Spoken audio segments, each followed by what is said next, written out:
Alexander Moрошевich adalah Grandmaster Rusia yang memiliki permainan agresif. Database permainan menunjukkan dia sangat tidak menyukai hasil remis. Permainannya atraktif, menarik, dan sering melakukan pengorbanan taktis. Di video kali ini, kita akan melihat salah satu game terbaiknya ketika mengalahkan Viswanathan Anand dalam permainan Gambit Raja. Putih mengorbankan pion di F4 untuk mendapat kontrol pusat yang lebih kuat dan mempercepat perkembangan perwira. Gambit Raja adalah pembukaan yang menarik yang memicu permainan kreatif dan agresif. Namun, permainan ini memerlukan perhitungan dan pemahaman yang mendalam tentang posisi dan strategi. Anand sebagai hitam menerima gambit, dan gajah C4, sebuah langkah yang memancing hitam untuk melakukan skak dengan menteri. Jika ini terjadi, kita hanya perlu menggeser raja, dan segalanya baik-baik saja.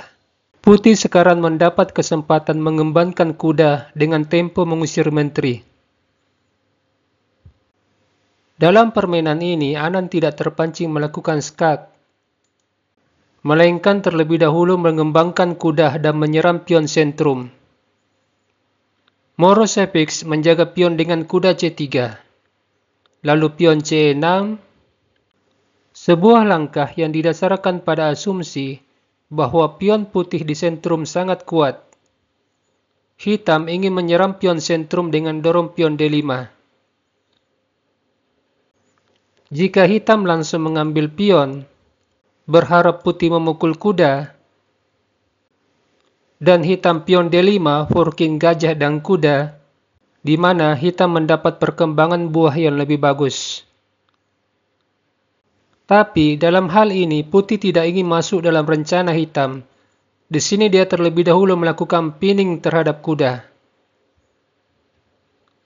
Dan semuanya akan menjadi mudah bagi putih. Setelah hitam dorong pion C6, Moрошевich melakukan langkah profilaksis dengan gajah B3.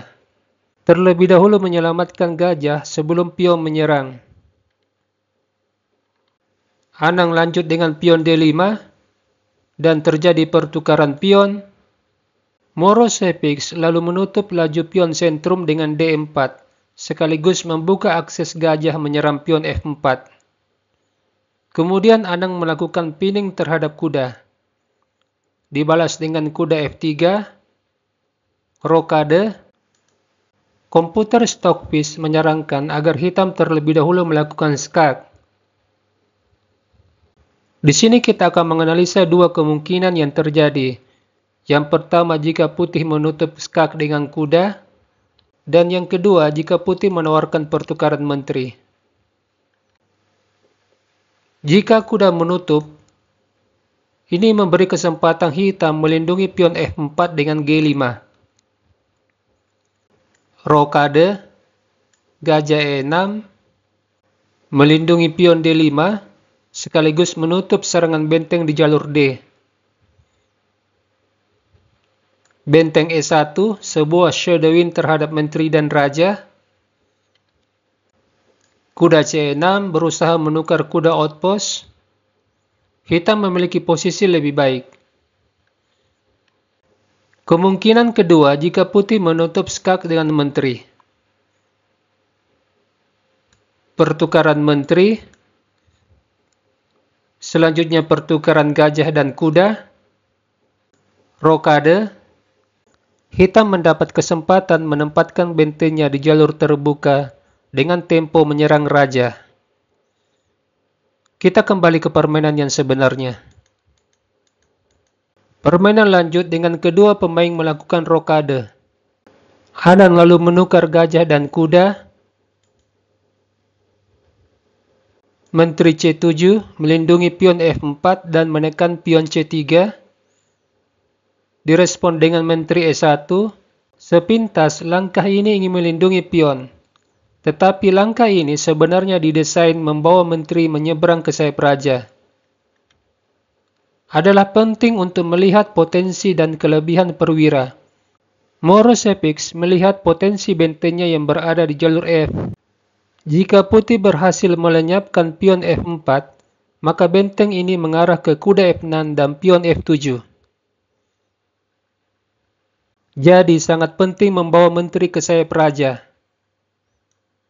Memusatkan kekuatan di suatu titik di mana kita memiliki perwira yang siap menjalankan tugas. Hanan mengembangkan kuda, dan Morosevic melanjutkan rencananya, menteri H4. Kuda D7 bermaksud menyerang menteri dengan kuda G6 atau kuda F5.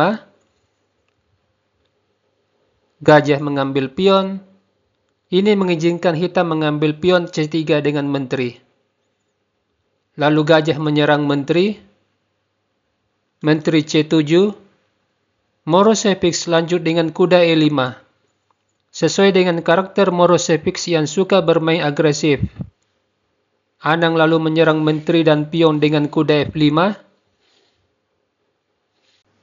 Menteri F4 tetap melindungi pion sentrum. Gajah E6 dan gajah menyerang benteng. Anang lalu membawa bentengnya ke tempat yang kurang strategis, yaitu benteng C8. Tempat yang terbaik buat benteng adalah benteng ke D8. Selain melindungi pion D5, juga mengontrol petak D6, di mana kuda bisa ke petak D6 jika sewaktu-waktu mendapat serangan dari pion G4. Alexander Morosevic mengusir kuda dengan pion. Serangan agresif dari putih sebagai upaya membersihkan jalur F agar bentengnya memiliki akses menyerang kuda F6.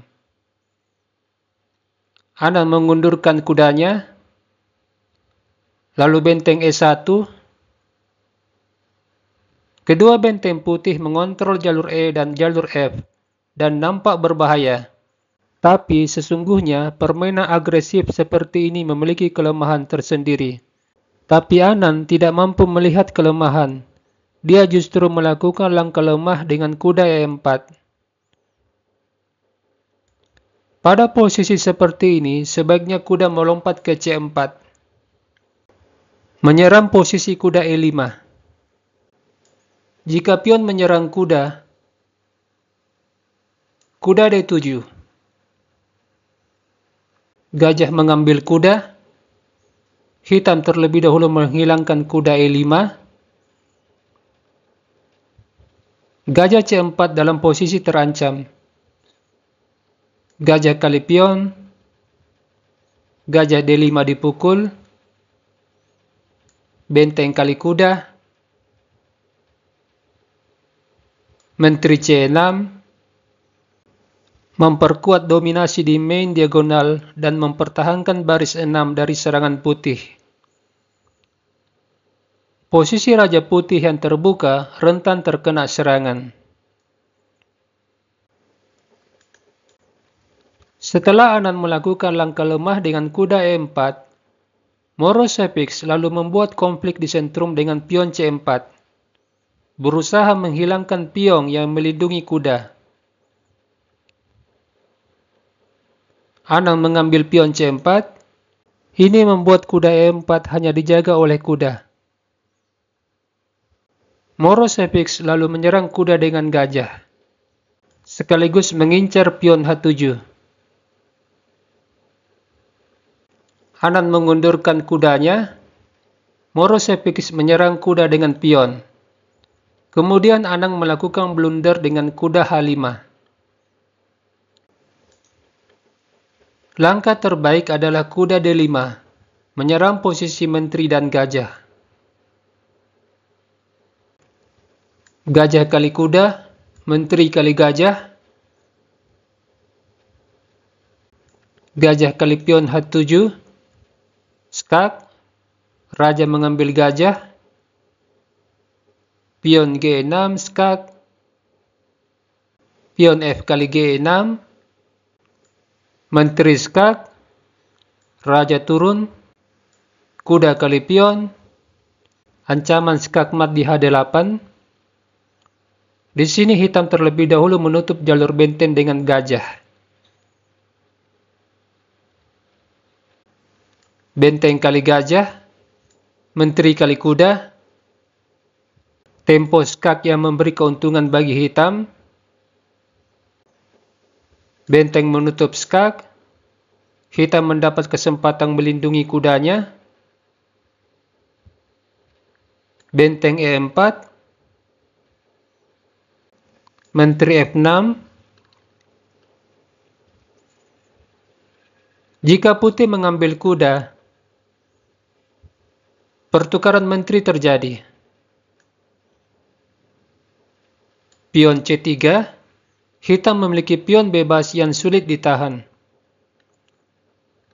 Dan apabila di posisi ini putih tidak mengambil kuda, melainkan menyusun benteng menekan pion G7, kita hanya perlu menggerakkan benteng ke C7, melindungi pion. Hitam memiliki posisi lebih baik. Kita kembali ke permainan yang sebenarnya. Pada posisi ini, Anang melakukan blunder dengan kuda H5, yang memberi kesempatan Morosevic menyerang kembali posisi kuda dengan menteri. Memaksa pion didorong melindungi kuda, sebuah posisi tercipta di mana menteri hitam terikat menjaga kuda. Kemudian benteng putih yang melakukan shadowing terhadap gajah. Keberadaan pion hitam di sayap raja yang berada di petak terang dan kuda di H5 yang mendapat tekanan dari menteri membuat putih dapat membongkar pertahanan raja dengan terlebih dahulu mengorbankan kuda. Tujuan dari pengorbanan ini selain membongkar pertahanan raja, juga melemahkan gajah E6. Setelah pion kali kuda, putih lagi-lagi mengorbankan perwira. Pion kali gajah. Hal ini membuat gajah tanpa pengawalan dan langsung dipukul oleh putih. Putih mendapat tempo menyeram kuda dan pion G6. Anand melihat keberadaan pion G6 sangat penting sebagai satu-satunya pion yang bertahan di sayap raja. Sebab itu dia melindungi pion dengan menteri. Dan di saat yang sama menawarkan pertukaran menteri.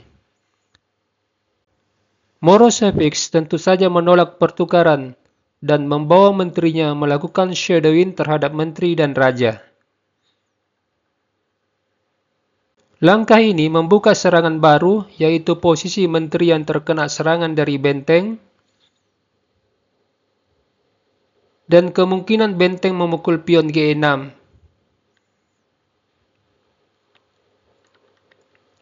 Anang lalu menutup jalur benteng dengan kuda, tapi Morosevic langsung menghilangkan kuda. Hal ini membuat Anang menyerah, sebab pion kali benteng akan dibalas dengan pion G6. Menteri kali benteng, menteri kali menteri, raja G7, menteri skak, raja H6, putih membatasi pergerakan raja dengan pion H4, benteng H8, menteri kali pion, raja akan segera dimatikan.